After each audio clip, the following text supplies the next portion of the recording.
ফরিদপুরবাসী আপনারা সকলে কেমন আছেন? আমাদেরকে ভালো রেখেছেন কে? আল্লাহ রাব্বুল আলামিন বলেন, শাহরু রমাদানাল্লাযী উনসিলা ফীহিল কুরআন।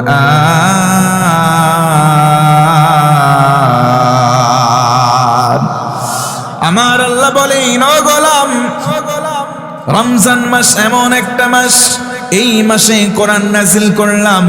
কোরআন নাজিল করবার কারণে রমজান মাসের মান যিনি বাড়ায় দিয়েছেন তিনি কে? রমজান মাসের মান বেড়ে গেল, রমজান মাসের শান বেড়ে গেল। ও মুসলমান, রমজানের মান বাড়ার অন্যতম কারণ হলো কোরআন। তার মানে বোঝা গেল রমজান মাস আগেও ছিল, কিন্তু মান মর্যাদা এত বেশি ছিল না। যখন থেকে কোরআন নাজিল হলো, রমজান মাসে কোরআন নাজিল হয়, আর কোরআন নাজিল হবার কারণে এই মাসের সম্মান অনেক বেড়ে গিয়েছে। কথা বলেন ঠিক কিনা? আল্লাহ রাব্বুল আলামিন আরো বলেন, ইন্না আনজালনাহু ফি লাইলাতিল কদর। নিশ্চয় কদরের রাতে কোরআনকে নাজিল করেছেন আল্লাহ। জোরে বলুন সুবহানাল্লাহ। কদরের রাতে কোরআন নাজিল করা হলো, কদরের রাতটা রমজান মাসে। ও মুসলমান, এই জন্য বলেন তো, রমজানের শুধু দাম আছে না কোরআনেরও দাম আছে ভাই?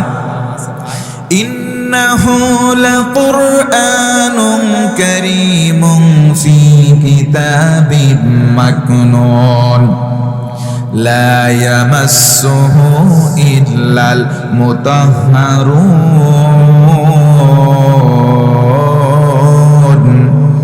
জোরে বলা লাগবে আল্লাহু আকবার। আল্লাহ রাব্বুল আলামিন বলেন, নিশ্চয় এটা সম্মানের কিতাব, আর এই কিতাব আল্লাহর পক্ষ থেকে নাজিল হয়েছে। এটা মহিমান্বিত সত্তার পক্ষ থেকে পবিত্র একটা সম্মানের গ্রন্থ। জোরে বলুন সুবহানাল্লাহ। ফেরেশতারাও অপবিত্র অবস্থায় এটাকে স্পর্শ করে না। তার মানে ও মুসলমান, কোরআন পড়ব, এই কোরআনের সম্মান দেব। আমরা সবাই ওযু করার পর কোরআনকে স্পর্শ করার চেষ্টা করব, বলেন ইনশাআল্লাহ। আল্লাহ রাব্বুল আলামিন আরো বলেন, কিতাবুন আনজালনাহু ইলাইকা মুবারাক। নিশ্চয় এটা এমন একটা রজনীতে নাজিল করা হলো, সেটা বরকতময় রাত। সুবহানাল্লাহ পড়ে। তার মানে বোঝা গেল ভাইরা আমার, রমজান মাস এটা এমন মাস, এটার সম্মান বেড়ে যায় কেবলমাত্র শুধুমাত্র অন্যতম কারণ হলো কোরআন। কারণ রমজান মাসের দাম বেড়েছে কোরআনের কারণে। একবার বলেন সুবহানাল্লাহ। 2 নম্বর হলো কোরআন সব সময়ের জন্য, আর রমজান নির্দিষ্ট একটা মাসের জন্য। কথা বলেন ঠিক কিনা? এই কোরআন সারা বছরের জন্য, আমার জন্ম থেকে মৃত্যু পর্যন্ত কোরআন। কিন্তু রমজান প্রতি বছরে একটা মাস, মানে বছরে একবার করে ঘুরে ঘুরে আসে। তার মানে বোঝা গেল কোরআন হলো সার্বজনীন, আর রোজা হলো একবার। কথা বলেন ঠিক কিনা? আল্লাহ রাব্বুল আলামিন বলেন, وَنَزَّلْنَا عَلَيْكَ الْكِتَابَ تِبْيَانًا لِكُلِّ شَيْءٍ। বান্দারে, কোরআনের ভেতরে তোমার জন্য যাবতীয় বিষয় আমি আল্লাহ দিকে দিয়েছি। জোরে কোন সুবহানাল্লাহ। আল্লাহ রাব্বুল আলামিন আরো বলেন, আলহামদুলিল্লাহিল্লাযী আনজালা আলা আবদিহিল কিতাব ওয়া লাম ইয়াজআল লাহু ইওয়াজা। জোরে বলি আল্লাহু আকবার। আল্লাহ রাব্বুল আলামিন বলেন, বান্দারে, সমস্ত প্রশংসার মালিক আল্লাহ। আমরা যদি বলি কেন, আল্লাহ বলেন, বান্দারে, সমস্ত প্রশংসা এই জন্য করবা কারণ একটা কিতাব নাজিল করলাম নবীর প্রতি, সেই কিতাবের মধ্যে কোনো গোপনীয়তা নাই। জোরে বলুন সুবহানাল্লাহ। তার মানে বোঝা গেল কোরআন সব সময়ের জন্য। ও মুসলমান, আওয়াজ দিয়ে বলেন, এই কোরআন সব সময়ের জন্য উন্মুক্ত যিনি করেছেন, আওয়াজকে উঁচু করে বলেন তো তিনি কে? 3 নম্বর হলো রমজান, রোজার মাস। রমজান মাসে রোজা এটা হলো ইবাদত, আর কোরআন হলো হেদায়েতের মূল। তার মানে কোরআনের মাধ্যমে হেদায়েত লাভ করা যায়। কথা বলেন ঠিক কিনা? আল্লাহ রাব্বুল আলামিন বলেন, ইন্না হাযাল কুরআনা ইয়াহদি লিল্লাযী হিয়া আকওয়াম। ও মুসলমান, আওয়াজ করে বলুন তো আল্লাহু আকবার। নিশ্চয়ই এই কোরআন সর্বোত্তম, এটা এমন একটা পথ, এই কোরআনের পথে রয়েছে হেদায়েত। ভাইরা বলেন তো, হেদায়েত যিনি দিয়ে থাকেন তিনি কে? আল্লাহ বাদে হেদায়েত কেউ দিতে পারেন না। মান দাআ ইলাইহি হাদা। তিরমিজির বর্ণনা, নবীজি বলেন যারা কোরআন দিয়ে মানুষদেরকে ডাক দেয়, আল্লাহ রব্বুল আলামিন তাদেরকে হেদায়েতের উপরে রেখে দেয়। জোরে বলি সুবহানাল্লাহ। ফাকাদ হুদিয়া ইলা সিরাতিম মুস্তাকিম। হেদায়েত পাবে ওই মানুষগুলো যারা কিনা এই কোরআনওয়ালাদের পিছে এসে বলবে আমরাও কোরআন পড়ব, কোরআন বুঝবো, কোরআন দিয়ে আমরা আমাদের জীবন গঠন করব। আল্লাহ রাব্বুল আলামিন নবীজিকে মাধ্যম করলেন, জানায় দিলেন, ও উম্মতেরা শোনো, আল্লাহ রাব্বুল আলামিন তবেই তোমাদের সিরাতে মুস্তাকিম দান করবেন। জোরে বলুন সুবহানাল্লাহ। 4 নম্বর হলো কোরআনের মর্যাদা চিরস্থায়ী। রমজানের মর্যাদা এটা স্থায়ীকরণ নাই, কেবলমাত্র দুনিয়াতে এবং আখিরাতে। জোরে বলুন আল্লাহু আকবার। আল্লাহ রাব্বুল আলামিন বলেন, ইন্না নাহনু নাযালনা যিকরা ওয়া ইন্না লাহু লাহাফিযুন।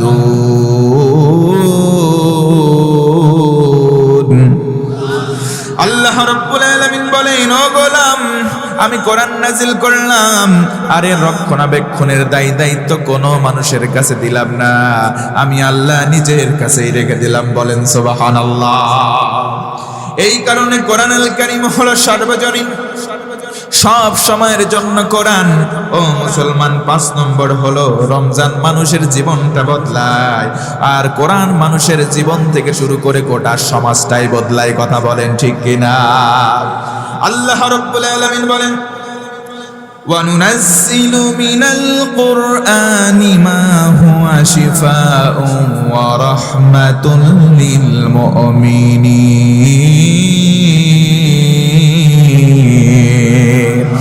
আমার আল্লাহ বলেন, ও গোলাম, কোরআনের মধ্যে শেফা দিলাম, কোরআনের মধ্যে আমি ঔষধ দিলাম। কেউ যদি কোরআন মেনে নাও, সঙ্গে সঙ্গে তাফসীর ইবনে কাসির আল্লামা সুবহানাল্লাহ, তার মানে বোঝা গেল ভাইরা, কোরআনের মান আল্লাহর কাছে একেবারে সব সময়ের জন্য। কথা বলেন, কোনো সন্দেহ আছে নাকি? আর এই রোজার মাস মাসিকভাবে, রোজার মাস এক সময় আমাদের মাঝে ছিল না, আবার যখন রোজাটাকে ফরজ করে দেওয়া হলো, রোজা থাকে 1 মাস, বছরের 12 মাসের মধ্যে 1 মাসকে যিনি ফরজ করে দিয়েছেন তিনি কে? আমার বন্ধুগণ মনোযোগ বাড়িয়ে দেন। 6 নম্বর হলো কোরআনের জন্য রমজানের মান, রমজানের জন্য কোরআনের মান নয়। আল্লাহু আকবার বলেন। ও মুসলমান, এই জন্য রমজান মাসে কোরআন নাজিল হয়, কোরআন নাজিলের কারণেই রমজান মাসের দাম বেড়ে গেল, বরং রমজানের জন্য কোরআনের মান বাড়ে নাই। কথা বলেন ঠিক কিনা? আল্লাহ রাব্বুল আলামিন বলেন, ফাকরাউ মা তায়াসসারা মিনাল কুরআন।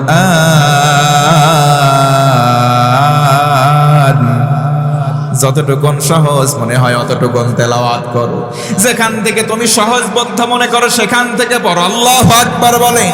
ও মুসলমান, রোজাটাকে এমন করা হয় নাই, রোজাকে বলা হয়েছে সুবহে সাদিক থেকে নিয়ে একেবারে সূর্যাস্ত পর্যন্ত সব কিছু থেকে না খাওয়া থাকা লাগবে, কোন সময়ের জন্য রুখসত দেওয়া হয় নাই।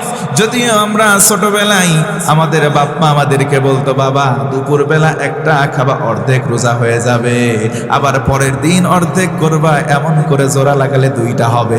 আছে না নাই? কিন্তু আল্লাহর বেলায় আল্লাহ এমনটা করেন নাই। কোরআন দিয়ে জীবন গঠন করলেই জীবন পরিপূর্ণতা পায়, কারণ কোরআনের যেখান থেকে সহজ আল্লাহ রব্বুল আলামিন সেখান থেকে পড়ার কথা বললেন। আর কোরআনের সকল বিধি বিধান মুসলমান নয়, গোটা বিশ্ববাসীর জন্য সহজ। জোরে কোন সুবহানাল্লাহ। ওয়ালাকাদ ইয়াসসারনাল কুরআনা লিযিকর। ও মুসলমান, একটু আওয়াজ করে বলা যাবে কি আল্লাহু আকবার? পেছনের ভাইরা অনেকে আছেন, একটু আগে আসা যাবে না ভাই? কষ্ট পাচ্ছেন আপনারা? জি, সবাই কি কষ্ট পাচ্ছেন? একটু হাত তুলে বলেন তো লিল্লাহে তাকবীর। তা হাত উঁচু করে লিল্লাহে তাকবীর, আরো জোরে একটু বলেন লিল্লাহে তাকবীর, তাকবীর। মাশাআল্লাহ, হাত নামান ভাই, কষ্ট দেব না আর বেশিক্ষণ। আমরা 7টা পয়েন্ট নিয়ে আলোচনা করেই শেষ করবো ইনশাআল্লাহ। এই তাবারক তো রেডি? হ্যাঁ, তাবারক সব রেডি করেন, আমরা দেওয়ার প্রস্তুতি নেব। আশপাশে যারা আছেন একটু দ্রুত চলে আসেন। তাবারক আমাদের রেডি হয়ে গেছে। আমরা অল্প সময়ের ভিতরে এখানে মুক্তাসার কথা বলে দোয়া করে ইতি টানবো। তবে আলোচনা করতে করতে যদি আপনাদের মনোনিবেশ আমি পাই, একটু লম্বা সময় হতে পারে, কষ্ট পাবেন ভাইয়েরা। যে আশপাশে যারা আছেন একটু দ্রুত সময়ের মধ্যে চলে আসেন। তাবারক একদম রেডি, আপনারা এখানে আসবেন, মুক্তাসার একটু কথা শুনে দোয়া করে চলে যাবো ইনশাআল্লাহ। তাকবীর দেন, নারায়ে তাকবীর, তাকবীর। আল কোরআনের আলো, আল হাদিসের আলো, আলো। নারায়ে তাকবীর, তাকবীর। লিল্লাহে তাকবীর। ভাইয়া কষ্ট হচ্ছে? জি, তাহলে কোরআন আর রমজান, কোরআন বনাম রমজান, এই কোরআনের কারণে রমজান সেরা, রমজান রমজানের কাছে সেরা। একবার আওয়াজ করে বলেন সুবহানাল্লাহ। 7 নম্বর পয়েন্ট, এখন সিদ্ধান্ত নেন কে সেরা। আসলে আমরা বলবো দুইটাই সেরা।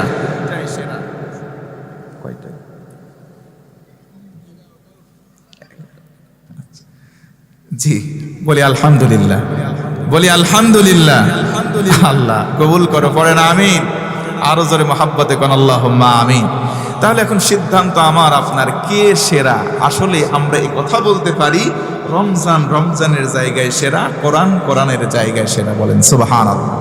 তবে সহজ এটা বুঝুন, কোরআনের কারণে রমজানের দাম বেড়েছে আর রমজানের কারণে কোরআনের দাম বাড়ে নাই।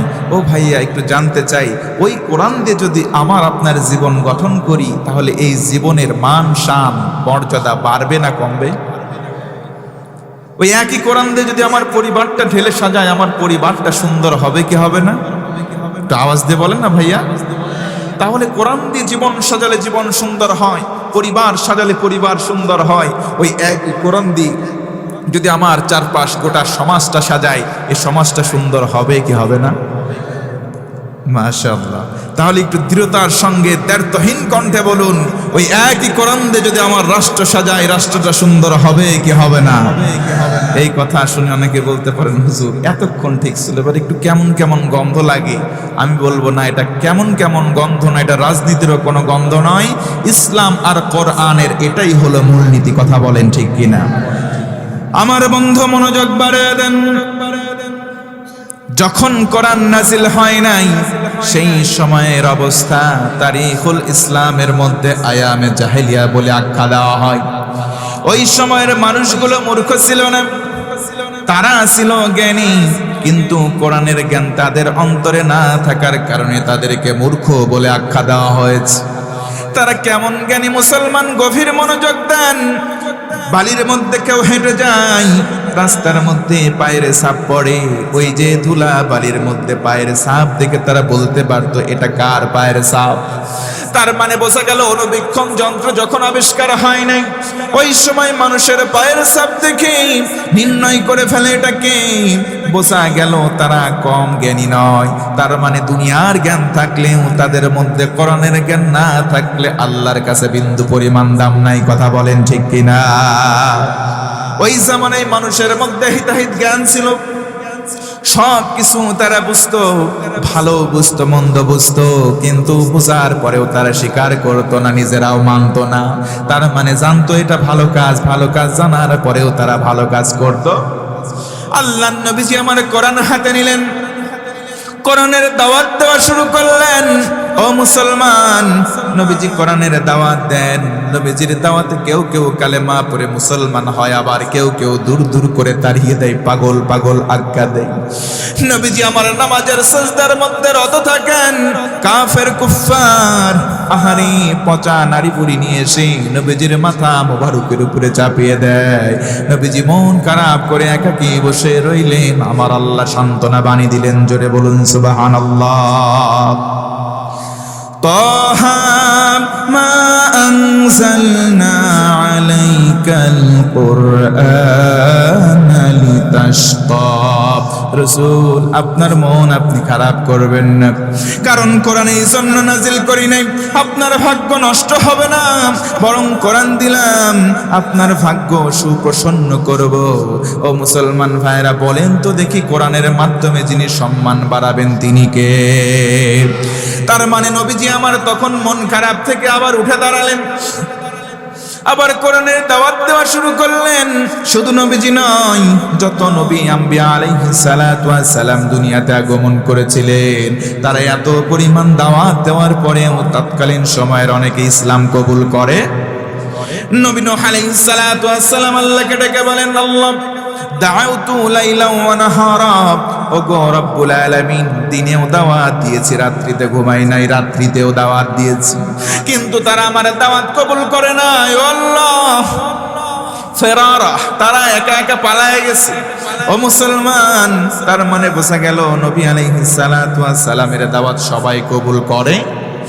আল্লাহ নবীজির মন খারাপ করলেন, আমার আল্লাহ সান্ত্বনা দেন। এমনকি তৎকালীন সময় কাফেররা সিদ্ধান্ত নিল আমাদের মুহাম্মদকে পাগল বলে জনমনে আখ্যা দেওয়াবো। নাউজুবিল্লাহ কন।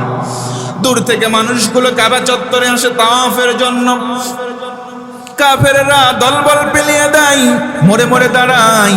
বাহিরের আগন্তুক যারা আসে তাদের কাছে গিয়ে বলে, আমাদের এলাকায় একটা পাগল আছে, দেখো তার নাম মুহাম্মদ, কি বলে তোমরা সেটা শুনবা না? জোরে কন নাউজুবিল্লাহ। ও মুসলমান বন্ধুগণ, বলেন তো দেখি, নবীজি কি পাগল ছিলেন? নবীজি পাগল নয়। ও আমার ভাই, নবীজি সাল্লাল্লাহু আলাইহি ওয়াসাল্লাম দ্বিপ্রহরের সময় কোরআন হাতে নিয়ে কোরআন তেলাওয়াত করেন। আর ওই যে একদল মানুষ যখন বহিরাগত আসে তাদের কাছে গিয়ে বলা হয় মুহাম্মদ পাগল। তারা বলে, পাগল না দেখে দুনিয়ায় আমরা এসেছি, পাগল আমরা দেখি না, এই এলাকায় আসলাম, এলাকা থেকে পাগল না দেখে আমরা আমাদের এলাকায় ফিরে যাব না। ও মুসলমান, আওয়াজ দিয়ে বলা যাবে কি একবার সুবহানাল্লাহ? নিষিদ্ধ জিনিসের প্রতি মানুষের আকর্ষণ বেড়ে যায়। নবীজিকে বলা হয় পাগল, তারা বলে পাগল না দেখে বাড়িতে যাব না, চলো পাগলকে দূর থেকে দেখবো, কানের মধ্যে আঙ্গুলি প্রবেশ করাবো, কিন্তু পাগল কি বলে শুনবো না। দূর থেকে দেখে নবীজি দ্বিপ্রহরের সময়। ও মুসলমান, উত্তপ্ত রোদ, উত্তপ্ত বালিময় পরিবেশ, ওই জায়গায় প্রস্তর খণ্ডে বসে বসে জান্নাতে জবান দিয়ে জান্নাতি কোরআনের তেলাওয়াত নবীজি গুনগুন গুনগুন করে করেন। দূর থেকে তারা দেখে এত সুন্দর চেহারার একটা মানুষ বসে, আল্লাহু আকবার বলেন। ও মুসলমান, এত সুন্দর সুশ্রী চেহারার এত সুন্দর মানুষ, তারা বলে আমাদের জিন্দেগিতে আর একটাও দেখি না। নবীজির চেহারা মোবারকের দিকে একবার তাকাই, দ্বিপ্রহরে সূর্যের দিকে তাকাই, জায়গায় বলতে বাধ্য হয়, এত সুন্দর পাগল, এত সুন্দর পাগল তো জিন্দেগিতে চোখে দেখি নাই। আহারে, এমন সুন্দর পাগলের সুশ্রী চেহারা সূর্যের আলো যেন তার কাছে অম্লান হয়ে যায়। বলেন সুবহানাল্লাহ। নবীজির চেহারা মোবারকের শান কত বেশি, একটু মনোযোগ বাড়ায় দেন। আল্লাহর নবীর সাহাবী হযরত আলী রাদিয়াল্লাহু আনহু, একবার তিনি না খাওয়া ক্ষুধার্ত অবস্থায়, পেটের মধ্যে ক্ষুধা, আল্লাহর রাসূলের দরবারে চলে গেলেন, নবীজিকে পেলেন না। পাশ থেকে সাহাবীরা বললেন, আলী কেন এসেছো, কারণ বলো। আলী বলেন, ও আমার ভাইয়েরা শোনো, আমি ক্ষুধার্ত, এই জন্য রাসূলের কাছে আসলাম। সাহাবীরা বলে, তাড়াতাড়ি আলী বাড়ি ফিরে যাও, কারণ তুমি ক্ষুধার্ত অবস্থায় নবীর কাছে আসলে ওই নবী প্রায় তিন দিন অনাহারে রয়েছে।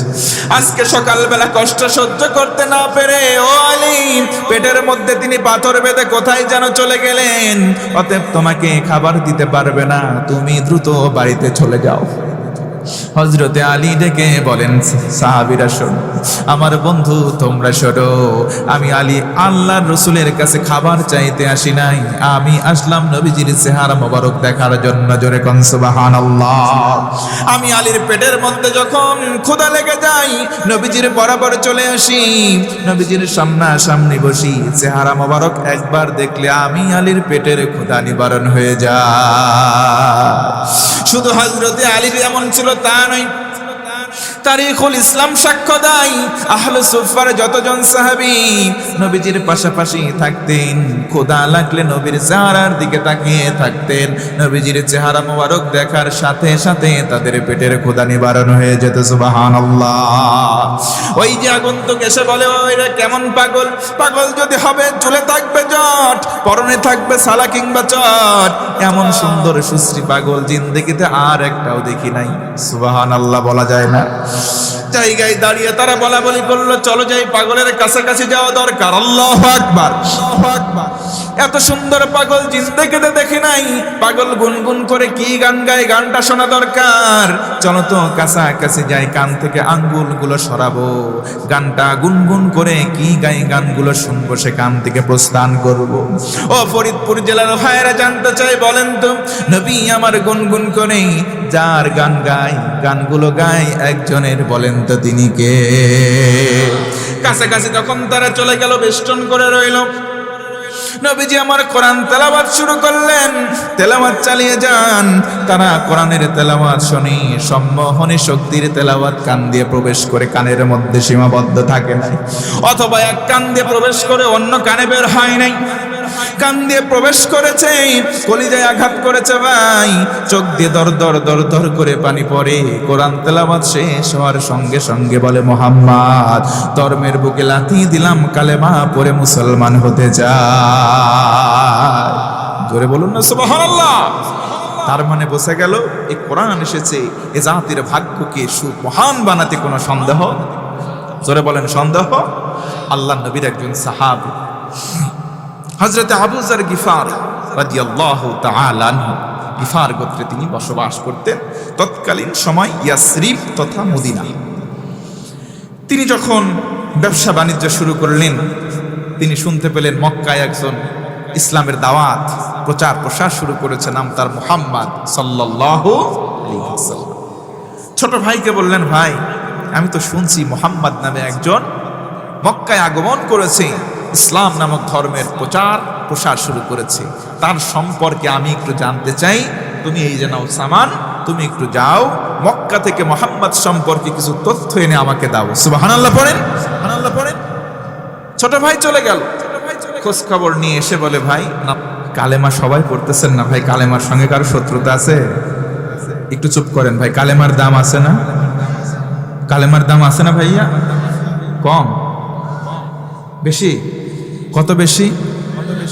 একটু আওয়াজ দিয়ে বলেন কত বেশি, একটু আমার দিকে তাকান। নবীজি আমার বলেন, in the day of judgement, কিয়ামতের দিন, ওই মুসিবতের সময় প্রতিটা মানুষকে একা একা ডাকা হবে, তার সামনে মিজানের পাল্লা, দাঁড়ি পাল্লা ঝুলিয়ে দেওয়া হবে। দাঁড়ি পাল্লা, জোরে বলেন তো কি পাল্লা? দাঁড়ি পাল্লার দুইটা দিক থাকে, একটা ডান একটা বাম। নবীজি বলেন, ডান পাল্লায় নেকি আর বাম পাল্লায় বদি দেওয়া হবে। যার ডান পাল্লা ভারী সে জান্নাতে যাবে, যার বাম পাল্লা ভারী সে জাহান্নামে যাবে। নবীজি বলেন, একটা ব্যক্তিকে ডাকার পরে তার বাম পাল্লার ভিতরে গুনাহের খাতা একটা দুইটা তিনটা করে দিতে দিতে 99টা খাতা দেওয়া হবে। ডান পাল্লা সম্পূর্ণ ফাঁকা, কোনো কিচ্ছু নাই। লোকটা চিন্তা করবে আজকে জাহান্নামে যাওয়া ছাড়া কোনো উপায়। কিন্তু আল্লাহ সেদিন ঘোষণা করবেন, আজকের দিনে আমি কোনো বান্দা বান্দির প্রতি বিন্দু পরিমাণ জুলুম করব না। সুবহানাল্লাহ। খুদ বিতাকা, ছোট্ট একটা কাগজের টুকরা নিয়ে ফেরেশতাকে দেওয়া হবে, বলা হবে ওই বান্দার ডান পাল্লাই দাও। ডান পাল্লাই ছোট্ট একটা কাগজের টুকরা দেওয়ার সঙ্গে সঙ্গে নবীজি বলেন, নেকের পাল্লাটা ভারী হয়ে যাবে। সুবহানাল্লাহ। তাআজ্জাবা ফুলানান, নবীজি বলেন লোকটা বড়ই আশ্চর্যিত হয়ে যাবে, কি রে এতগুলা খাতার এগেইনস্টে মাত্র ছোট্ট একটা কাগজের টুকরা ভারী হয়ে গেল। মা হাদিহিল বিতাকা, হোয়াট ইজ দিস? দেখি তো কি। তাকানোর সঙ্গে সঙ্গে দেখবে দুনিয়ার জমিনে বুক মুখ এক করে যেই কালেমা পড়েছিল, ওই মধুর কালেমাটাই সেখানে লেখা আছে। সুবহানাল্লাহ। ফেরেশতারা তাকে বেষ্টন করে ধরবেন। ফেরেশতারা বলবেন, আহলান সাহলান, ও আল্লাহর বান্দা, তুমি এখন আল্লাহর জান্নাতে মেহমান। সুবহানাল্লাহ। নবীজি আমার ভিন্ন হাদিসে বলেন, মান ক্বালা লা ইলাহা ইল্লাল্লাহ দাখালাল জান্নাহ। আরেকবার বলেন সুবহানাল্লাহ। যে বা যাহার একবার বুক মুখ এক করে কালেমা পড়বে, কোন রকম শর্ত বাদ দিয়ে আল্লাহ তাআলা তাকে জান্নাতি বানাবেন। সুবহানাল্লাহ। কালেমার দাম অনেক বেশি, কোনো সন্দেহ। আমার বন্ধুগণ মনোযোগ বাড়িয়ে দেন। নবীজি আমার কোরআন হাতে নেন, কোরআনের দাওয়াত দেন। কেউ কেউ কোরআনের দাওয়াত কবুল করেন, কেউ কেউ কবুল করেন না। আল্লাহর নবীর জামানে নবীজির একজন সাহাবী নাম তার আবু বকর রাদিয়াল্লাহু তাআলা আনহু আল্লাহর নবীর হাতে হাত দিয়ে কালেমা পড়ে মুসলমান হয়ে গেলেন। জোরে বলি সুবহানাল্লাহ। ইসলামের জন্য নিবেদিত কেমন করে হয়, কোরআনের জন্য নিজের জীবনটা কেমন করে সঁপে দেয়। তৎকালীন সময় আল্লাহর নবীর সাহাবী হযরতে আবু বকর সিদ্দিক রাদিয়াল্লাহু তাআলা আনহু ধনাঢ্য একজন ব্যবসায়ী ছিলেন, টপ ক্লাস বিজনেসম্যান ছিলেন। ইসলাম কবুল করলেন। আল্লাহর মোহাব্বত, নবীর মোহাব্বত, কোরআনের মোহাব্বত কলিজায় জাগ্রত করলেন। সমুদয় যত সম্পদ ছিল একদিন নিয়ে নবীর দরবারে এসে বলেন, ইয়া রাসূলুল্লাহ, আমি আমার ব্যবসায়ের সকল সামান এমনকি সকল অর্থ করি আল্লাহর মোহাব্বতে, ইসলামের জন্য আপনি রাসূলের কদমে দান করে দিলাম। বলেন সুবহানাল্লাহ। ইসলামের জন্য সব কিছু দান করে তিনি নিঃস্ব হয়ে গেলেন, তার আর কোনো সামান নাই। তিনি এখন সিদ্ধান্ত নিলেন, দিন এনে দিন খাবো, সকালবেলা চলে যাব, আবার সন্ধ্যাবেলা চলে আসব, যা কিছু ইনকাম করব সংসার নিয়ে সেটাই শুকরিয়া আদায় করে পার করব। তার মানে বোঝা গেল আল্লাহর নবীজির কওলটাকে তিনি ফলো করেছেন। নবীজি আমার বলেন, আল কাসিবু হাবিবুল্লাহ, যারা কাজ করে খায়, যারা শ্রমজীবী, যারা মাথার ঘাম পায়ে ফেলে অর্জন করে, তারা আল্লাহর বন্ধু। কোন সুবহানাল্লাহ। যারা অটোর ড্রাইভারি করেন, চায়ের দোকানদারি করেন, মাঠের মধ্যে পাইট দেন, তারা চিন্তা করেন, হুজুর আমার তো দুনিয়ায় কোনো বন্ধু নাই, কেউ তো আমার সঙ্গে কথা বলে না। আমি বলবো কোনো দরকার নাই, কারণ নবীজি বলেন দুনিয়ার কোনো বন্ধু নয়, স্বয়ং আল্লাহ রব্বুল আলামিন আপনার বন্ধু হয়ে যায়। আল্লাহ যদি কারো বন্ধু হয় তার কোনো টেনশন। অথচ অনেক যুবক আছে আজকে মাস্টার্স পাস করার পর বেকারত্ব জীবন নিয়ে ঘোরে। বাপ যদি বলে তুই কিছু করতে পারিস না, কতদিন বসে বাপের হোটেলে খাবি? বাপকে ঝাঁটকি মেরে বলে, বাবা তুমি বেশি বোঝো, ভগর ভগর বেশি করিও না। আছে না নাই?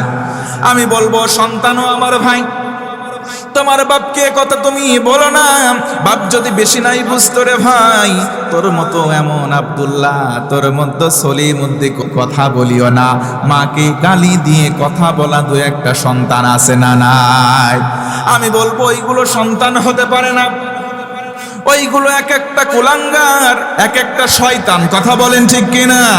ও আমার মুসলমান বন্ধুরে, কিয়ামতের দিন এই মা তার সন্তানকে ভুলে যাবে।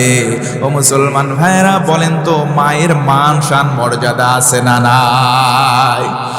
তুমি মার সঙ্গে খারাপ ব্যবহার করলে, রূঢ় আচরণ করলাম, বাবার সঙ্গে খারাপ ব্যবহার করলাম, অথচ শুনে রাখো বাপ মার হক তোমার কাছে তোমার মাথার চাইতে উঁচু সম্মানের কোনো সন্দেহ।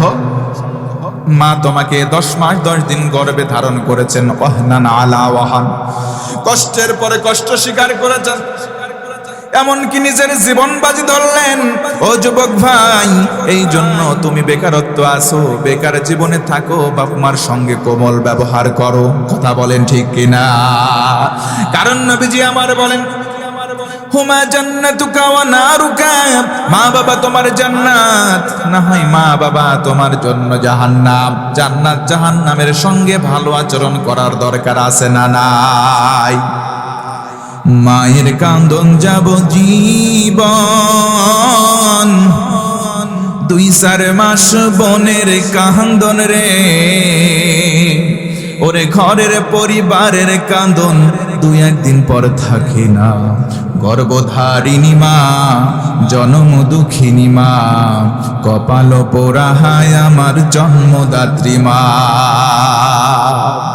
এই জন্য বলবো যুবক ভাই, যুবক বন্ধুরে আমার, নিজে বেকারত্ব জীবনের মধ্যে আছে, এটা অভিশাপ। নিজের সময়টা কাজে লাগাও। তোমার হাতে একটা অ্যান্ড্রয়েড ফোন আছে, এই ফোনটাকে তুমি ভালো কাজে লাগাও, কারণ প্রতিটা জিনিসের দুইটা দিক আছে, একটা ভালো আর একটা বন্ধ। তোমার বাড়িতে ওয়াইফাই কানেকশন আছে, ওই ওয়াইফাই দিয়ে তুমি নষ্ট কোনো কিছু দেখবা না, আজে বাজে কোনো কিছু করবা না। ওই ওয়াইফাই কানেকশন দিয়ে তুমি তোমার জীবনটাকে ঢেলে সাজাও, হালালের পথ বেছে নাও। কথা বলেন ঠিক কিনা? হযরত আবু বকর রাদিয়াল্লাহু আনহু চলে যান, সকালবেলা প্রত্যুষে কাজের সন্ধানে যান, বিকেলবেলা চলে আসেন। একদিন আল্লাহর নবীর সাহাবী হযরতে আবু বকর সিদ্দিক রাদিয়াল্লাহু আনহু বাড়ি থেকে বের হলেন। কিছু দূর বাড়ি থেকে অগ্রসর হয়েছেন, একজন পিছন দিক থেকে দৌড়ে চলে আসলো ইহুদি। ডেকে বলে, আবু বকর দাঁড়া, ও আবু বকর দাঁড়া, একটু কথা আছে। কি কথা বলো? কাজের সন্ধানে চলে যাচ্ছে, আমার প্রতিবন্ধকতা করো না, তাড়াতাড়ি বলো, কাজের দেরি হয়ে যায়। আল্লাহর নবীর সাহাবী আবু বকরের সামনে ইহুদি দাঁড়িয়ে বলে, আংতা ফকির। ওরে আবু বকর, তোর তো কোনো সামান নাই, কোনো সম্পদ নাই, তুই বেটা ফকির। নাউজুবিল্লাহ কন। আল্লাহর নবীর সাহাবী আবু বকর রাদিয়াল্লাহু আনহু রাগ করেন নাই, মুস্কি একটা হাসি দিলেন, সেখান থেকে চলে যান। আবার দ্বিতীয় দিন যখন বের হলেন, আবার ওই ইহুদি আগের দিনের নাই সামনে এসে দাঁড়ায়, দাঁড়িয়ে বলে, আবু বকর দাঁড়া, তোর সঙ্গে একটা কথা আছে। কি কথা বল? আংদা ফকির, তুই হলে ফকির। আবু বকর কোন রাগ করেন নাই, মেজাজ গরম না করে মুস্কি একটা হাসি দিয়ে চলে গেলেন। জোরে বলা যাবে কি সুবহানাল্লাহ? মুসলমানদের খাসলাত কেমন হয়? ও মুসলমান, আমার আল্লাহ তিনি হলেন রহমান, তিনি হলেন দয়ার আল্লাহ। জোরে কোন কথা ঠিক কিনা? ওয়া ইবাদুর রহমানিল্লাযীনা ইয়ামশুনা আলাল আরদি হাওনা ওয়া ইযা খাতাবাহুমুল জাহিলুনা ক্বালু সালামা। জোরে বলা যাবে না আল্লাহু আকবার? কষ্ট হচ্ছে ভাই? শেষ করে দেব? আর একটু চালানো যাবে ইনশাআল্লাহ? একটা আওয়াজ দিয়ে বলেন তো আল্লাহু আকবার। আমার বন্ধুগণ, নবীজির সাহাবী হযরতে আবু বকর মুস্কি হাসি দিলেন। কারণ কি? কারণ হলো আমার আল্লাহ কোরআনের মধ্যে স্পষ্ট ব্যক্ত করলেন, যারা আমি আল্লাহর বান্দা হতে চাই, রহমানের দয়া পেতে চাই, জমিনে যখন চলবে নম্র ভদ্র হয়ে চলবে। মূর্খ মানুষকেও অজান্তে গালি গালাজ করলে পাল্টা গালি দেবে না, গালির বিনিময়ে দেবে সালাম। জোরে কোন সুবহানাল্লাহ। হযরত আবু বকর গালি দেন নাই। আমাদেরকে কেউ যদি গালি দিত ভাই, আমরা পাল্টা গালি দিতাম। যদি আমি আপনি কিছু নাও বলতাম, পাশ থেকে আরেকজন এসে বলতো, তোরে এত বড় কথা বললো, তুই কিছুই বললি না। তোরে এত বড় কথা বললো, হাত থাকতে মুখে কেন কথা বলবি? বসা। ও মুসলমান, এমন উস্কানি দাতা আছে না নাই? অথচ আল্লাহ বলেন, গোলাম, ইন্নামাল মুমিনুনা ইখওয়াতুন ফাআসলিহু বাইনা আখওয়াইকুম। জোরে কোন সুবহানাল্লাহ। আল্লাহ বলেন, বান্দা, এক মুমিন আর এক মুমিনের ভাই, তোমাদের ভিতরে যদি কোনো সমস্যা হয়ে যায়, সমাধান তোমরাই করে দাও, কোন আমরাও করব ইনশাআল্লাহ। আল্লাহর নবীর সাহাবী আবু বকর রাদিয়াল্লাহু আনহু দ্বিতীয় দিন চলে গেলেন। তৃতীয় দিন আবার বের হন, আবার ইহুদি সামনে এসে দাঁড়াই, ডেকে বলে, আবু বকর দাঁড়া, কথা আছে। কি কথা? তাড়াতাড়ি বলো। ও ভাইয়া বলেন তো দেখি, আজ বাংলার জমিনে এমন বিরক্ত করার মতো দু একটা ইহুদির ভূমিকায় মানুষ আছে না নাই? সামনের দিকে হযরতে আবু বকর চলে যায়, ভালো একটা কাজের উদ্দেশ্যে। তার কাজকে প্রতিবন্ধকতা সৃষ্টি করে ভাই। আজও কিছু আমরা আলেম ওলামা হুজুর টাইপের লোক আছি, রাস্তা দিয়ে একটু জোরে হাঁটলে বলে হুজুর দাওয়াত পেয়েছে, আবার যদি একটু আস্তে হাঁটে বলে দেখো কি খাওয়া খেয়েছি, আবার যদি মধ্যম গতিতে যাই মন্তব্য করতে ছাড়ে না, বলে দেখো হুজুর ধান্দা নিয়ে হাঁটে। কথা বলেন আছে না নাই? তাদের স্বভাব ইহুদির স্বভাব এক, স্বভাব কোনো ফারাক নাই। কথা বলেন ঠিক কিনা? রাগ হচ্ছে? আল্লাহর নবীর সাহাবী তৃতীয় দিন বের হলেন, সামনে আবার ইহুদি দাঁড়াই, রেখে বলে, আবু বকর আনতা ফকির, তুই হলি ফকির। আল্লাহর নবীর সাহাবী সেই দিন রাগ করেন নাই, মুস্কি একটা হাসি দিয়ে কিছু দূর অগ্রসর হয়। জোরে কোন সুবহানাল্লাহ। কিছু দূর যখন অগ্রসর হয়েছে আবার সামনে গিয়ে দাঁড়াই, বলে আবু বকর দাঁড়া, আজকে গুরুত্বপূর্ণ কথা আছে। কি গুরুত্বপূর্ণ কথা আছে একটু বলো? তুই যেমন ফকির, তোর বাপ দাদা 14 বংশের তোরা সবাই ফকির। হযরতে আবু বকর মুস্কি হাসি দেয়, আল্লাহু আকবার বলেন। কোন রাগ করেন নাই, কিছু দূর অগ্রসর হন। আবার এই সময় ইহুদি তার সামনে গিয়ে দাঁড়িয়ে বলে, দাঁড়া, তুই যেমন ফকির, তোর বাপ দাদা 14 বংশের সবাই যেমন ফকির। আবু বকর শোন শোন শোন, আজকে বললাম তোদের আল্লাহ তোদের মতো ফকির। নাউজুবিল্লাহ বলবেন না? ও ফরিদপুর ভাইরা একটু জোরে বলেন না নাউজুবিল্লাহ। আল্লাহ কি ফকির? জোরে বলেন। আমার বন্ধুগণ, হযরত আবু বকর আর হাসি দেন না, চোখটা লাল হয়ে যায়, চোখ দিয়ে পানি পড়ে। আহারে, এতদিন আমার বাপ দাদা 14 বংশরে গালি দিয়েছিস, কিছু বলি নাই। আল্লাহর নবীর সাহাবীর সামনে যখন এই কথা বলে গালি দেয়, আবু বকর রাদিয়াল্লাহু আনহু বাম হাত দিয়ে ইহুদির কলারটা চেপে ধরলো, ডেকে বলে, কি বললি আবার বল। বলে, তোর আল্লাহ ফকির। আল্লাহর নবীর সাহাবী আবু বকর আর স্থির থাকে নাই, ডান হাত উঁচু করে এমন একটা চর দিয়েছে, জায়গার মধ্যে ইহুদি অজ্ঞান হয়ে পড়ে গেছে। মুসলমান বলি আল্লাহু আকবার। মুসলমান সহজে কাউকে ধরে না ও ভাইরা, মুসলমান সহজে কাউকে ধরে না। একবার যদি ধরে, আব্বা বলে ডাক দেবা, এই টাইম মুসলমান তোমাকে দেবে না। তুমি আমাকে গালি দাও, আমি কিছু বলবো না। বাপরে গালি দাও, কিছু বলবো না। দাদারে গালি দাও, কিছুই বলবো না। কথা বলেন ঠিক কিনা? কিন্তু তিনকে গালি দিবা না। এক আমার আল্লাহ, দুই আমার রাসূল, তিন হলো কোরআন। তিনকে যদি গালি দাও, এই তাওহীদি জনতা তোমাকে ছেড়ে দেবে না। কথা বলেন ঠিক কিনা? আল্লাহ প্রিয়, কোরআন প্রিয়, রাসূল প্রিয় মানুষের রক্তে রক্তিম আমার বাংলার জমিন হয় কি হয় না? আওয়াজ দিয়ে বলেন, হয় কি হয় না? কোরআন প্রিয় মানুষের রক্তে রক্তিম হয়েছে রাজশাহীর মাটি, বীর চট্টলার মাটি, সাতক্ষীরা, ঢাকা সহ গোটা বাংলার জনপদ। কথা বলেন ঠিক কিনা? আজ যদি প্রয়োজন হয় আল্লাহর জন্য, রাসূলের জন্য আর কোরআনের জন্য বুকের তাজা রক্ত ঢেলে দিতে হবে। ফরিদপুরের মুসলমান কারা কারা রাজি আছেন? দুটো হাত তুলে আমার আল্লাহকে দেখা। আল্লাহ কবুল করো, পড়ে না আমি। ভাই, আপনি আমাকে গালি দেন, আমার বাপ দাদা 14 বংশরে গালি দেন, আমরা কিচ্ছু বলবো না। কিন্তু যাতে আমাদের অস্তিত্ব, যাতে আমাদের ঈমান, যাতে আমাদের জান্নাত, যাতে আমার জাহান্নাম, সেই আল্লাহ রাসূল আর কোরআনকে গালি দিলে অন্ততপক্ষে বিন্দু পরিমাণ ঈমান কলিজায় থাকলে আমরা তাকে ছেড়ে দিতে পারি। জোরে বলেন পারি? জোরে বলেন পারি? আমার মুসলমান বন্ধু মনোযোগ বাড়ায় দেন। নবীর সাহাবী চর মারলেন, জায়গা ইহুদি অজ্ঞান। নবীর সাহাবী সেখান থেকে প্রস্থান করে কাজের সন্ধানে চলে গেলেন। লম্বা সময় অতিবাহিত হওয়ার পর ইহুদির জ্ঞানটা ফিরে আসলো। গুটি গুটি পায়ে উঠে নবী মুহাম্মাদের দরবারে চলে গেল। ডেকে বলে, ও মুহাম্মদ, তোমার সাহাবী আবু বকর আমাকে এমন একটা চর মেরেছে, আমি ইহুদি জায়গায় অজ্ঞান হলাম। তোমার কাছে মামলা দায়ের করলাম, আবু বকরের বিচার করে দাও। ভাইয়া, ও ভাইরা, ইহুদি আল্লাহকে গালি দিয়ে অপরাধ করেছে কি করে নাই? জোরে বলতে হবে, করে নাই? তার মানে বোঝা গেল অপরাধ আগে করে যারা, মামলাও দায়ের করে আগে তারা। কথা বলেন ঠিক কিনা? নবীজি বললেন, অসম্ভব ব্যাপার, অসম্ভব ব্যাপার। আমার সাহাবী আবু বকরকে আমি এত ভালোভাবে চিনি, আমার আবু বকর জোরে জোরে কোনোদিন কথাই বলে না, মারবে অসম্ভব। সুবহানাল্লাহ কোন, সুবহানাল্লাহ কোন। ইহুদি বলে, না মুহাম্মদ, তোমার সাহাবী আবু বকর আমাকে মারছে, আমি অজ্ঞান হয়ে গেছিলাম। নবীজি বলেন, না, অসম্ভব ব্যাপার, আমার আবু বকর কাউকে মারতে পারেই না। সুবহানাল্লাহ বলবেন না? তৃতীয়বার আবার বলে, মুহাম্মদ, তুমি কি বিচার করবে না? অথচ তুমি না কোরআন দিয়ে বিচার করো, সঠিক বিচার। তোমার কাছে বিচার দিলাম, বিচার করো। ও তোমার সাহাবী, এজন্য ছাড় দিবা? নবীজি আবার একটু দাঁড়ালেন, বললেন, ভাই, তোমার বোধহয় ভুল হচ্ছে। তুমি না বললা চর খেয়ে অজ্ঞান হয়ে গেছিলা? তোমার মাথায় বোধহয় একটু গলত হয়েছে। আমার সাহাবী আবু বকর আসলেই কাউকে মারতে পারে না।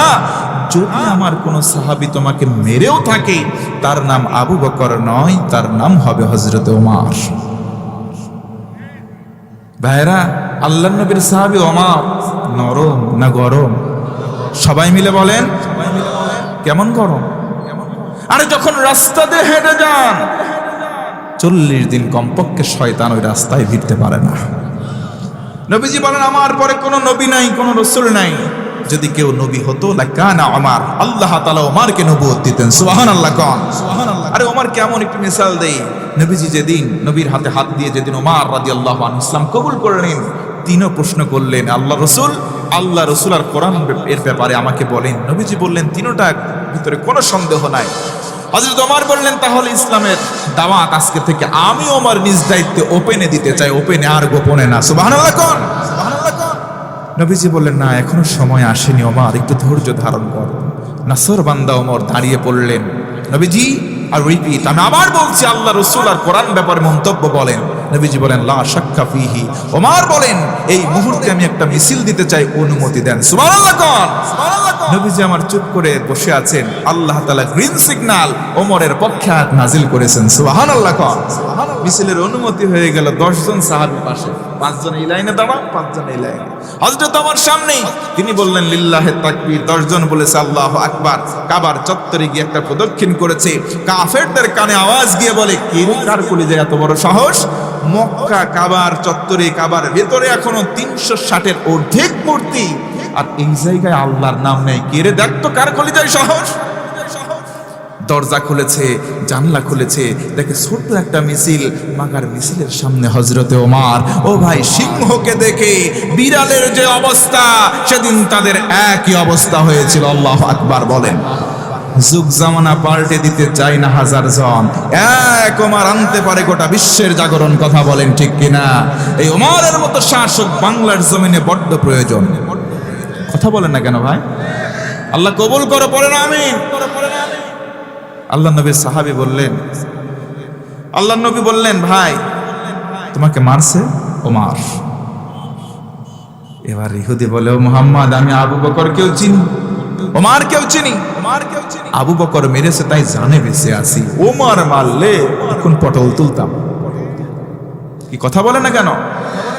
নবীজি এবার বললেন কি ব্যাপার, আসলে তো তাই, ও তো এখন হিতাহিত জ্ঞান আছে। তার মানে বাংলা ভাষায় আমরা বলি জাতে মাতাল। কিরে, ওর তো লাইন তো সব ঠিক আছে, ওমরকেও চেনে, আবু বকরকেও চেনে। ও সাহাবীরা যাও তো আবু বকরকে ডেকে আনো তো। সুবহানাল্লাহ কোন। আবু বকর রাদিয়াল্লাহু আনহু হাসি, আবু বকর তোমার নামে মামলা দায়ের করা হয়েছে, তোমার বিচার হবে এখন। ইহুদিকে তুমি একটা চর মেরেছো, এই কমপ্লেন দেওয়া হয়েছে, সত্য? হযরত আবু বকর বললেন না ইয়া রাসূলুল্লাহ, সত্য। তবে 3 দিন আমাকে গালি দিয়েছে, আমি কিছু বলি নাই। আজকের দিনে আমার সত্য, আমার রব আল্লাহকে ফকির বলে গালি দিয়েছে, কলিজায় রক্তক্ষরণ হয়েছে, সহ্য করি না, একটা চর দিয়েছে। আল্লাহু আকবার। এই ইহুদি, তুমি কেন আল্লাহকে গালি দিতে গেলা? ওয়া আনতুমুল ফুকারাউ ইলাল্লাহ, তুমি কি জানো না পৃথিবীতে আল্লাহ ফকির হতে পারেন না, আল্লাহ একমাত্র গনি, আর আমরা সবাই ফকির।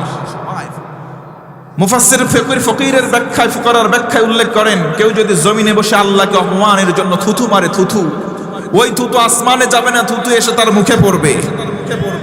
এই ইহুদি, তুমি কেন আল্লাহকে ফকির বলতে গেলা? ইহুদি কাঠগড়ায় দাঁড়িয়ে, সামনে দাঁড়িয়ে বলে মুহাম্মদ, তোমার সাহাবী আবু বকর মিথ্যা বলেছে, আমি তোমার আবু বকরকেও ফকির বলি নাই, তোমার আল্লাহকেও গালি দেই নাই। কন্যা আউযুবিল্লাহ। ও ভাই, আবু বকর রাদিয়াল্লাহু আনহু কি মিথ্যা বলতে পারেন? জোরে বলেন পারেন? কারণ তার নাম তো শুধু আবু বকর নয়, তার নাম হচ্ছেন হযরতে আবু বকর সিদ্দিক, সত্যবাদী আবু বকর। কথা বলেন ঠিক কিনা? আবু বকর ব্যস্ত লেগে গেল, আমি রাসূল কোরআন হাতে নিলাম, এখন কোরআন দিয়ে বিচার করব। ভাইয়া, কোরআন দিয়ে বিচার করলে কোরআনের বিচার সঠিক হবে না ব্যাঠিক হবে? কোরআনের বিচার কি আমাদের দেশে আছে? আছে? যদি কোরআনের বিচার থাকতো, নিরপরাধ মানুষগুলো কি ফাঁসির দড়িতে ঝুলতে হতো না? কথা বলেন ঠিক কিনা? কোরআনের বিচার নাই, আর যেখানে কোরআনের বিচার থাকবে না সেখানে অন্যায়, অবিচার আর অশান্তি ছাড়া অন্য কোনো কিছু আশা করা যায় না। কথা বলেন ঠিক কিনা? তবে কোরআনের বিচার আমরা চাই। কথা বলেন ঠিক কিনা? যদি কোরআনের বিচার শাসন কায়েম হয়ে যায়, তাহলে আমার উসমান হাদি এইভাবে আর মারা যাবে না। যদিও মারা যায়, খুনিরা 24 ঘন্টার ভিতরে ফাঁসির দড়িতে ঝুলবে। কথা বলেন ঠিক কিনা? আল্লাহ কবুল করো, পড়ে না আমিন। জোরে মহাব্বতে কর না আমিন। কোরআন আমাদের ওই জায়গা মতো যাক, আমরা চাই না। কারা? চুরির অভ্যাস আছে যাদের, হাত কাটা যাওয়ার ভয় আছে যাদের। এজন্য বলি, জনভোগান্তিতে কেউ রূপান্তর করবেন না, জনগণের সেবক হন। জনগণের সেবার নাম নিয়ে আজকে যারা জনভোগান্তির কারণ হয়ে দাঁড়িয়েছে, তারা একটাও জনগণের সেবক হতে পারে না। কথা বলেন ঠিক কিনা? রাস্তায় জনগণ যাবে নির্বিঘ্ন, একটা অ্যাম্বুলেন্স যাবে নির্বিঘ্ন। রাস্তাঘাট আজকে বর্তমান সময়ে রাস্তাঘাট বন্ধ করে দেওয়া হচ্ছে। এরাই নাকি ভবিষ্যতে সেবক হতে চায়। কথা বলেন ঠিক কিনা? জনগণের সেবা করবা, রাস্তার মধ্যে জটলা পাখি অ্যাম্বুলেন্সকে তোমরা দাঁড়িয়ে রাখবা। তুমি যে দলের হও না কেন, তোমার মনের কথা আর তোমার আসল কাজ এক হতে পারে না। জনগণের সেবক তুমি হতে পারো নাই, তুমি ধান্দাবাজ। কথা বলেন ঠিক কিনা? বেজার হলেন ভাই? জনগণের সেবক কারা? সাহাবীদের সময় থেকে খেয়াল নেন, একটু তাকান, ওই সময় একটু তাকান। আল্লাহ নবীর সাহাবী হযরত আবু বকর, হযরত ওমর, আবু বকরের শাসন আমল। কষ্ট হচ্ছে? এই জায়গায় বিচারের কাঠগড়াই আছে। আমরা আরেকটা ঘটনা থেকে আসি, যদি কষ্ট না হয় যাওয়া যাবে ইনশাআল্লাহ। আমার বন্ধুগণ মনোযোগ বাড়ায় দেন। আল্লাহ নবীর সাহাবী আবু বকর রাদিয়াল্লাহু আনহুর শাসন আমল, আল্লাহ নবীর সাহাবীরাও কোরআন এবং সুন্নাহ দিয়ে নিজেদের সব রাজত্ব পরিচালনা করেছেন। হযরত আবু বকরের শাসন আমল, তিনি সিদ্ধান্ত নিলেন অসহায় কারা, তাদের একটা তালিকা করলেন। একটা দুইটা করে তালিকা করা হয়। অসহায় বৃদ্ধা, এমনকি যাদের স্বামী নাই, বিধবা, তাদের তালিকা করা হলো। তাদের এক একজনের জন্য এক একজন খাদেম নিয়োগ দেওয়া হলো। তালিকার সর্বপ্রথম এক মহিলা, বৃদ্ধা মহিলা, তিনি বিধবা ছিলেন, চোখের মধ্যে কিছু দেখতে পারতেন না, একবারে অসহায় বৃদ্ধা, কর্মক্ষম ছিলেন, কিছু করতে পারতেন না। তালিকা অনুযায়ী এক একজনের বন্টন করে দেওয়া হলো, এক একজনকে সেবা করবে। আল্লাহর নবীর আরেকজন সাহাবী হযরত ওমর ফারুক তালিকা দেখলেন, সিদ্ধান্ত নিলেন ওই একজনকে তিনি সেবা করবেন। তিনি একদিন এশার নামাজ পড় মহিলার বাড়িতে চলে গেলেন। বাড়িতে যাবার পর গিয়ে দেখেন মহিলার সমস্ত কাজগুলো শেষ হয়ে গেছে। ডেকে বলেন, ও মহিলা, তোমার এই কাজগুলো সম্পন্ন করেছেন কে? মহিলা ডেকে বলে, দৈনিক এক আবু বকর রাদিয়াল্লাহু আনহুর শাসনামল তালিকা দেওয়া হলো দুস্থদের কে গিয়ে আগে খেদমত করতে পারে। সুবহানাল্লাহ। হযরত ওমর সন্ধ্যার পর পর এশার পর পর গিয়ে দেখেন কে যেন কাজ আগেই করে দিয়েছে। কন্যা সুবহানাল্লাহ। আল্লাহর নবীর সাহাবী হযরত ওমর এশার নামাজের পড়ে গেলেন, গিয়ে দেখেন বুড়িমার সকল কাজ শেষ। বুড়িমাকে ডেকে বলেন, বুড়িমা, তোমার কাজ কে সম্পন্ন করে দিয়ে গেল? বুড়িমা বলেন, যেই যুবক দৈনিক আসে সেই যুবক কাজগুলো করে দিয়ে গেল। এবার তিনি সিদ্ধান্ত নিলেন, এই সময় নয়, আমি আসবো ফজরের নামাজের ওই আগে আগে। ফজরের নামাজের আগে আগে আসলেন, দেখেন কে যেন কাজ করে দিয়ে চলে গেছে। কোন সুবহানাল্লাহ। এবার তিনি সিদ্ধান্ত নিলেন, তাহলে কাজটা কখন করে? আমি মধ্যরাতে আসবো। আল্লাহু আকবার বলেন। মধ্যরাতে হাজির, এসে দেখে না আগে থেকে কে যেন কাজটা করে দিয়ে গেছে। ও মুসলমান আওয়াজ দিয়ে বলেন তো সুবহানাল্লাহ। এবার সিদ্ধান্ত নিলেন, আমি এশার পর থেকে এখানে দাঁড়ায় থাকবো, ফজর পর্যন্ত যাব না। কে কাজটা করে আমি ওমর দাঁড়িয়ে দাঁড়িয়ে দেখব। ও মুসলমান, প্রতিযোগিতা করতেছে কল্যাণের কথা, বলেন ঠিক কিনা? আর আজকে আমাদের প্রতিযোগিতা হয় অকল্যাণের। রাত্রিবেলা নামাজ নাই, দাঁড়ায় পড়ে সিদ্ধান্ত নেয় মনে মনে, হায় রে, কেমন করে অন্যকে খাদে ফেলানো যায়, অন্যকে কেমন করে বিপদে ফেলানো যায়, অন্যের জমিন কেমন করে আল ঠেলা যায়, আছে না নাই? হযরত ওমর ফারুক দাঁড়িয়ে রইলেন। দেখেন ওই যে সুবহে সাদিক, তাহাজ্জুদের রক্তের পর ওই সময় ফজরের আগ মুহূর্তে গুটি গুটি পায়ে কে যেন চলে আসে। এসে যখন বাড়ির মধ্যে প্রবেশ করবে, কাজগুলো সম্পন্ন করে দেওয়ার সময় পেছন দিক দিয়ে খপ করে হযরত ওমর ধরে ফেলার পরে দেখে মুখের মধ্যে চাদর একটা মুড়া দেওয়া, দেখা যায় নাকি? ডেকে বলেন, কে তুমি? কয়েকদিন হলো আমি ওমর এই মহিলার কাজ করার জন্য আসি, কিন্তু সুযোগ পাই না। আল্লাহর কোন বান্দা তোমার চেহারা আজকে আমার সামনে উন্মুক্ত করাই লাগবে? জোরে বলুন সুবহানাল্লাহ। চাদরটা যখন উন্মুক্ত করা হলো, তাকিয়ে তাকিয়ে আর কেউ নাই, খলিফাতুল মুমিনিন, খলিফাতুল মুসলিমিন, আল্লাহর নবীর সাহাবী হযরতে আবু বকর সিদ্দিক রাদিয়াল্লাহু আনহু। সুবহানাল্লাহ। ডেকে বলেন, খলিফা, আপনি শুধু একটা ইশারা দিবেন, একটা আদেশ দিবেন, এই মহিলার কাজ করবার জন্য শত শত জন হাজির হবে। আপনি খলিফা হবার পর কেন গোপনে গোপনে এসে কাজ করেন? আগে বলেন সুবহানাল্লাহ। কোন আল্লাহর নবীর সাহাবী আবু বকর বলেন, আমি হলাম খলিফা, আমি হলাম জনগণের সেবক, আর আমি আমার শাসন আমলে যদি একজনের সেবা করতে ব্যর্থ হই, আল্লাহর আসামির কাঠগড়ায় যদি দাঁড় হই, আমি জবাব দেব কি? আমার দেশের দিকে তাকান, কতগুলো শাসক হয়, এরা রক্ষক নয়, এগুলো সব ভক্ষক। কথা বলেন ঠিক কিনা? জনগণের সেবা করে না, সেবার নামে তার সব কিছু সর্বস্ব লুটে নেয়। আছে না নাই? আল্লাহর নবীর সাহাবী ওমর ডেকে বলেন, ভাই না হয় বুঝলাম, এটা না হয় আপনি আপনার কাছ থেকে করলেন, কিন্তু এই যে নগ্ন পায়ে খালি পায়ে কেন আসলেন? আপনি কেন খালি পায়ে পায়ে আস্তে আস্তে আসলেন? নবীর সাহাবী আবু বকর রাদিয়াল্লাহু আনহু ডেকে বলেন, ভাই ওমর, রাত্রিবেলা সবাই এখন ঘুমের বিছানায় আরাম করতেছে, সবাই হলো জনগণ, আমি হলাম রাজা, আমি হলাম খলিফা।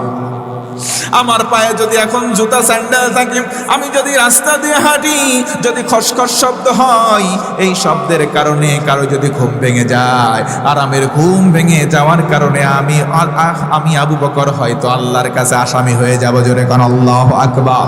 এই জন্য আখিরাতের ভয় আমার কলিজায়, কিয়ামতের ভয় আমার কলিজায়। এই জন্য খালি পায়ে আস্তে আস্তে হেঁটে এসেছি। কোন সুবহানাল্লাহ। ও ভাইরা, আখিরাতের ভয়, কিয়ামতের ভয় তাদের ছিল, আমাদের ভিতরেও থাকার দরকার আছে না নাই? কিয়ামতের দিনটা কেমন হবে একটু মনোযোগ বাড়ান। নবীজি একদিন বসে আছেন, কয়েকজন সাহাবী বসা, একজন সাহাবী পিছন দিক থেকে এসে নবীর কাছে আদবের সঙ্গে বললেন, মাতা সাআতু ইয়া রাসূলুল্লাহ। নবীজি বলেন, তো কিয়ামতটা কবে হবে? আল্লাহর নবী বললেন, কিয়ামতের জন্য তোমার প্রিপারেশন কেমন, তোমার প্রস্তুতি কেমন, আগে বলো। নবীর সাহাবী বললেন, তেমন কোনো প্রস্তুতি নাই, লা কাসীরিম মিনাস সালাত।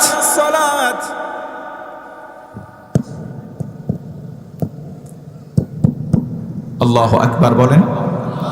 কারেন্ট আসলো, আলহামদুলিল্লাহ। কোন আল্লাহর নবীজির কাছে এসে সাহাবী বলেন, কিয়ামতটা কবে হবে? ও ভাইয়া, তার আগে বলেন, কিয়ামতটা কি সহজ? জোরে বলেন।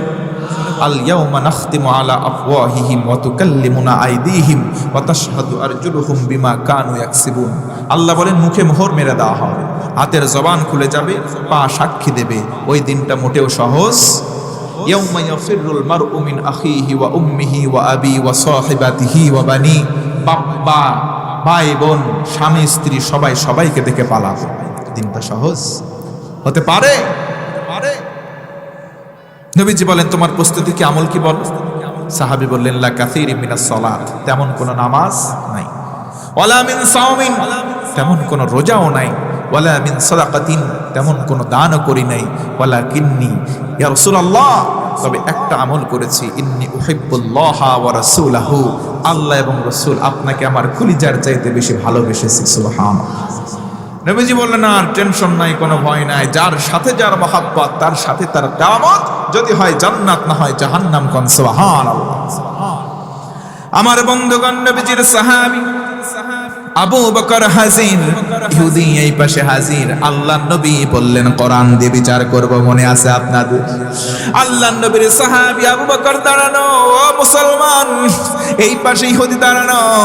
হযরতে আবু বকরকে বলা হলো, তুমি একটা মেরেছো, কিন্তু এই যে স্বীকার করে নাই, তুমি নিজের সাক্ষ্য নিজেই দিলে যে হ্যাঁ তুমি স্বীকারোক্তিমূলক জবানবন্দি দিলি, কিন্তু ইহুদি এখনো স্বীকার করে নাই, তাহলে কোরআনের বিচার করব। তুমি আমার সাহাবী, আমার দলের লোক, এই জন্য তোমাকে ছাড় নয়, বরং কোরআন দিয়ে বিচার করবো, রাই যেই দিকে যাবে তোমার মানাই লাগবে। কোন সুবহানাল্লাহ। অথচ বাংলাদেশ সহ গোটা বিশ্বে দেখবেন, দল ক্ষমতায় যার, বিচারও তার। কথা বলেন ঠিক কিনা? নিজের দলের লোক যদি 10টাও মামলা খায়, বেকসুর খালাস। আছে না নাই? আল্লাহর নবী বললেন, সাহাবী, তুমি আমার সাহাবী, আমার কাছের জন, তাই বলে তোমাকে ছাড় নয়, কোরআন দিয়ে বিচার করব, যেই রায় হয় তোমার মাথা পেতে নেওয়া লাগবে। জায়গায় সোজা হয়ে দাঁড়াও, ইহুদি দাঁড়াও। বাদী বিবাদী দুইজনের কথা শুনলেন, এরপরে রায় দিবেন। অথচ বাংলার জমিনে কত বিচার দেখলাম, বাদী বিবাদীর কোনো তোয়াক্কা নাই। এমনকি যাকে রায় দেওয়া হয় সে জানেই না তার অপরাধ কি। কথা বলেন ঠিক কিনা? আল্লাহর নবীজি বললেন, তাহলে বিচারের রায় হলো তুমি একজন সাক্ষী আনো। সাক্ষী যদি সাক্ষ্য প্রদান করে, ও আবু বকর তুমি বেকসুর খালাস পাবা। আর যদি সাক্ষী তোমার পক্ষে সাক্ষ্য না দেয়, তাহলে কিসাসের বিধান অনুযায়ী একটা চর মেরেছো, একটা চর খাওয়া লাগবে। আল্লাহর নবীর সাহাবী আবু বকর রাদিয়াল্লাহু আনহু বললেন, আমার কোনো সাক্ষী নাই, কারণ দুইজন ছাড়া আর কেউ ছিলাম না। ইয়া রাসূলুল্লাহ, যে রায় দিবেন আমি মাথা পেতে মেনে নেব। আল্লাহর রাসূল বললেন, সাক্ষী আনতে না পারলে আমি নবীর কিছু করার না। কিসাসের বিধান অনুযায়ী রায় দিলেন, ইহুদি তোমার যেই গালে চর খেয়েছো ওই গালে আবু বকরকে একটা চর মারো। রায় দিয়ে দেওয়া হলো। হযরতে আবু বকর দায়িকায় দাঁড়ালেন, মাথা নিচু করলেন, মস্তক অবনত চিত্তে, চোখ দিয়ে দরদর করে পানি পড়ে। ও মুসলমান, আওয়াজ দিয়ে বলেন তো, আবু বকর নিরপরাধ, কোনো সন্দেহ আছে নাকি? হযরত আবু বকর নিরপরাধ, কারণ আল্লাহকে গালি দেওয়ার পর আবু বকর মেরেছে ভাই নিজের স্বার্থে মারি নাই, শুধুমাত্র ঈমানের স্বার্থে মেরেছে। কথা বলেন ঠিক কিনা? আল্লাহর নবীর সাহাবী আবু বকর রাদিয়াল্লাহু আনহু জায়গায় দাঁড়ালো। সাহাবীরা পাশ থেকে কোনো কথা বলেন না, কারণ নবীজির কথাগুলো কার কথা? ওয়া মা ইয়ানতিকু আনিল হাওয়া ইন হুয়া ইল্লা ওয়াহয়ুন ইউহা। আল্লাহু আকবার। আল্লাহর নবীজি কোনো মন গড়া কথা বলেন না, যেই কথাগুলো বলেন সেগুলো আল্লাহর কথা। ও মুসলমান, কালিমাতুল্লাহি হিয়াল উলিয়া, আর আল্লাহর কথা সব চাইতে উঁচু কথা। জোরে গন সুবহানাল্লাহ। সবাই চুপ করে রয়েছেন, নবীর মুখের উপরে কোনো কথা বলেন। নবীজি রায় দিয়ে দিলেন, হযরতে আবু বকর দাঁড়াও। হযরতে আবু বকর সোজা হয়ে দাঁড়ালেন, ইহুদি এই পাশে দাঁড়ায়, মুস্কি মুস্কি হাসে। আর আবু বকর রাদিয়াল্লাহু আনহু চোখ দিয়ে দরদর করে পানি পড়ে, চোখটা দিয়ে দরদর করে পানি পড়ে, চোখ নিচের দিকে তাকায়, কোনো কথা বলে নাই। আল্লাহকে মনে মনে ডেকে বলে, রব্বুল আলামিন, সামি'না ওয়া আতা'না, কোরআন থেকে যা শুনেছি মাথা পেতে মেনে নিলাম। কোন সুবহানাল্লাহ। তবে তোমার কাছে ফরিয়াদ আল্লাহ, কেউ জানে না, তুমি জানো আমার কোনো অপরাধ নাই। তবে তোমার কাছে বিচার দিলাম, দুনিয়ায় আমি এর বিচার আর চাই না। তবে এই বিচারটা সঠিকভাবে তুমি আল্লাহ পরকালে করে দিও। কোন সুবহানাল্লাহ। ইহুদি কোটি কোটি পায়ে আগাই, হাতটা উঁচু করেছে, এক ধাপ দুই ধাপ পরেই চর দেবে ভাই। আমার আল্লাহ আরশে আজিমে চুপ করে বসে নাই। জিবরিলকে ডেকে বলে, জিবরিল আয়, তাড়াতাড়ি আমার রাসূলের কাছে যা, শাস্তিটা বন্ধ করা যায়। সূরা আলে ইমরান 121 নম্বর আয়াত নাজিল হয়ে যায়। নবীজি আমার বলেন, ইহুদি খামোশ, জায়গায় দ্বারা মারার কোনো এখতিয়ার তোর নাই। জোরে কোন সুবহানাল্লাহ। শাস্তি বন্ধ হয়ে গেল। নবীজি বলেন, এই ইহুদি দাঁড়া, মারার কোনো অধিকার নাই, কারণ দুনিয়াতে আবু বকরের পক্ষে কোনো সাক্ষী নাই। স্বয়ং আল্লাহ আরশে আজিম থেকে আবু বকরের পক্ষে সাক্ষী দিয়ে দেয়। সুবহানাল্লাহ বলবেন না? দুনিয়াতে যার কেউ নাই, তার একজন আছেন, তিনি কে? ওয়া'লামু আন্নাল্লাহা মাআল মুত্তাকিন। কলিজায় যদি আল্লাহর ভয় থাকে, দুনিয়ায় তার কেউ নাই, কোনো ব্যাপার না, তার একজন আছেন, তিনি কে? আরো জোরে বলেন, তিনি কে? আল্লাহ যদি কারো সঙ্গে হয়, তার দুনিয়াতে কোনো ভয় নাই, কোনো টেনশন নাই। আল্লাহ যার, দুনিয়াতে তার কোনো পরোয়া নাই। কথা বলেন ঠিক কিনা? আমার বন্ধুগণ, তাহলে আসুন কোরআনের ছায়াতলে আসবো, কোরআনটাকে ঔষধ বলেও আমরা মেনে নেওয়ার চেষ্টা করবো ইনশাআল্লাহ। তাহলে রোজা এবং কোরআন দুটোটার মান আল্লাহর কাছে আছে, কোরআনের মান কোরআনের কাছে। তবে কোরআনের মানের কারণে রমজানের মান বেড়ে গেছে। জোরে কোন সুবহানাল্লাহ। তিন জিনিসের দিকে তাকালে সওয়াব হয়। আন-নাযারু ইলাল কাবা, কাবা ঘরের দিকে কেউ যদি হজে গিয়ে একবার তাকায়, হজ্জে মাবরুর হয়ে গেলে নবীজি বলেন আল্লাহ তারে বেগুনাহ মাসুম বানায় দেয়। আল্লাহ জীবনে একটা বার হলেও যেন হজ করার সুযোগ দেয়। কোন আমিন। 2 নম্বর, আন-নাযারু ইলা ওয়াজহিল ওয়ালিদাইন, বাপ মার চেহারার দিকে কেউ নেক নজরে একবার তাকালে একটা কবুল হজের সওয়াব হয়। সাহাবী শুনে বললেন, ইয়া রাসূলুল্লাহ, আমার বাপ মা জীবিত, আমি দৈনিক যদি 100 বার করে তাকাই? নবীজি মুস্কি হেসে বললেন, আল্লাহর রহমতের ভান্ডারে কমতি নাই, 100টা কবুল হজের সওয়াবই তুমি পাবা। যাদের বাপ মা বেঁচে আছে তারা বারবার নেক নজরে তাকাবো, আল্লাহ তাআলা যেন আমাদের এই তৌফিক দান করে, পড়ে না আমিন। তবে দুঃখজনক কিছু কিছু সন্তান আছে বউয়ের আঁচল ধরে শুধু গুড়গুড় করে, বউয়ের কথা শুনে বাপ মারে ভাত দেয় নাই, এমনও দু একটা সন্তান আছে। কথা বলে না কেন? বাপ মারে ঠিক মতো শীতের সময় কম্বল দেয় নাই, ভালো ঘরে থাকতে দেয় নাই, গোয়াল ঘরের মতো জায়গায় তাদেরকে থাকতে দিয়েছে। কথা বলেন ঠিক কিনা? অথচ নবীজি বলেন ওইটাই তোর কাবা, কাবা ঘরে গিয়ে তোর হজ করা লাগবে না, বাপ মার চেহারার দিকে তাকা, নেক নজরে একবার তাকালে একটা কবুল হজের সওয়াব। সুবহানাল্লাহ কোন? সুবহানাল্লাহ। 3 নম্বর আন নাদারু ইলাল মাসাহাফ আবিল কোরআন আল কারীম, কেউ যদি কোরআনের দিকে তাকায়, তাকিয়ে যতক্ষণ থাকবে ততক্ষণ তার আমল নামায় রহমত আর বরকত যিনি দেবেন তিনি কে? এজন্য আসুন বেশি বেশি কোরআন পড়ব, কোরআনময় জীবন গঠন করব এই রমজান মাস কোন ইনশাআল্লাহ। নবীর জামানার পরবর্তী সময় সাহাবীরা যেভাবে পদাঙ্ক অনুসরণ করেছেন, নবীর জামানায় সাহাবীরা যেভাবে কোরআনের পদাঙ্ক অনুসরণ করেছেন, সেভাবে আমরাও করব। নবীজি আমার হজ্জাতুল বিদায় হজের সময় বলে গিয়েছেন, তারাকতু ফীকুম আমরাইন, দুটো জিনিস রেখে গেলাম, দুটো বিষয়। এক হচ্ছে কিতাবুল্লাহ, আল্লাহর কিতাব, দুই হচ্ছে সুন্নাত রাসূল, আল্লাহ নবীর সুন্নাত। যদি কেউ আঁকড়ে ধরতে পারো মারির দাঁত দিয়ে শক্ত করে ধরবার মতো, তাহলে তোমরা লাং তাদিল্লু, কশ্চিনকালেও পথ হারা হবে না। জোরে বলা যাবে কি একবার সুবহানাল্লাহ? আমার বন্ধুগণ মনোযোগ বাড়ায় দেন, শেষের দিকে আসলাম। আল্লাহর নবীর জামানায় কিছু লোক আল্লাহর নবীর সাহাবী রাস্তা দিয়ে চলে যাচ্ছেন কোথাও ব্যবসা বাণিজ্যের উদ্দেশ্যে। যাওয়ার সময় একটা গোত্রের কাছে চলে গেল। যাওয়ার পরে দেখেন ওই গোত্রের লোক সবাই ধনাঢ্য। নবীর সাহাবীরা বলেন, আমরা আল্লাহর নবীর সাহাবী, তোমাদের কাছে আমরা মুসাফির, তোমাদের কাছে আমরা মেহমান হতে চাই, একবেলা আমাদের খাবার দাও। তারা বলে, তোমরা নবীর সাহাবী কিনা আমাদের জেনে লাভ নাই, এখান থেকে ভাগো, তোমরা দূরে চলে যাও, আমরা তোমাদের মেহমান বানাবো না, তোমাদেরকে কোনো খাবার দিয়েও সহযোগিতা করবো না। ও মুসলমান, জোরে বলেন তো নাউযুবিল্লাহ। নাউযুবিল্লাহ আরেকবার বলবেন না? নাউযুবিল্লাহ। আল্লাহ নবীর সাহাবীদেরকে সেখান থেকে দূর দূর করে তাড়িয়ে দেওয়া হলো। তারা কিছু দূর অগ্রসর হয়ে একটা জায়গায় গিয়ে তাঁবু গেড়েছে। তারা একটা জায়গায় গিয়ে বালুকময় পরিবেশের মধ্যে তাঁবু গেড়ে অবস্থান করতেছে। হঠাৎ করে তাদের গোত্রের ভিতরে যিনি গোত্রের প্রধান লিডার পরামানিক, তার পায়ের কাছে গিয়ে একটা সাপ দংশন করেছে। আল্লাহু আকবার বলবেন না? বিষধর সাপ যখনই দংশন করেছে, ওই নেতাটা, ওই গোত্রের মোড়লটা অজ্ঞান হয়ে পড়ে গেছে। অজ্ঞান হয়ে পড়ে যাওয়ার সাথে সাথে তারা তখন বিভিন্ন রকম মন্ত্র দিয়েছে, বিভিন্ন রকম তদবির করবার পরেও যখন সুস্থ হয়নি, একজন বলে ফেললো, ওই যে দুপুরবেলা চলে গেল, আল্লাহ নবীর সাহাবী বলে দাবি করেছে, তাদের কাছে চলে যাও, তাদের কাছে যদি কোনো তদবির থাকে তাহলে একজনকে ডেকে এনে তদবির করো, আমাদের নেতাকে সুস্থ করা দরকার।